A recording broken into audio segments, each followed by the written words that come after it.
Allora, la mia decisione è quella di non ricandidarmi. È una decisione basata meramente su motivi personali, un sacrificio come quello che oggi comporta il fare il sindaco, vuol dire lavorare sempre, notte e giorno, altri 5 anni in un momento della mia vita di questo tipo non,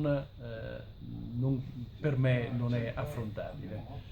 Questo l'ho comunicato alla mia maggioranza, l'abbiamo condiviso, la mia maggioranza è particolarmente dispiaciuta, però ha preso atto che una mia decisione di questo tipo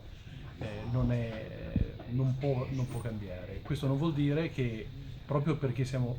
soddisfatti di quello che abbiamo fatto al momento, i prossimi 8 mesi saranno ancora di maggiore energia per completare un lavoro splendido che avremo fatto in 5 anni e che abbiamo già fatto in questi 4 anni e mezzo che sono cambiati, che sono passati. Quindi nessuna frattura in seno alla Nessuna maggioranza. frattura, anzi diventa un momento in cui non è che io scompaio, metto a disposizione la mia esperienza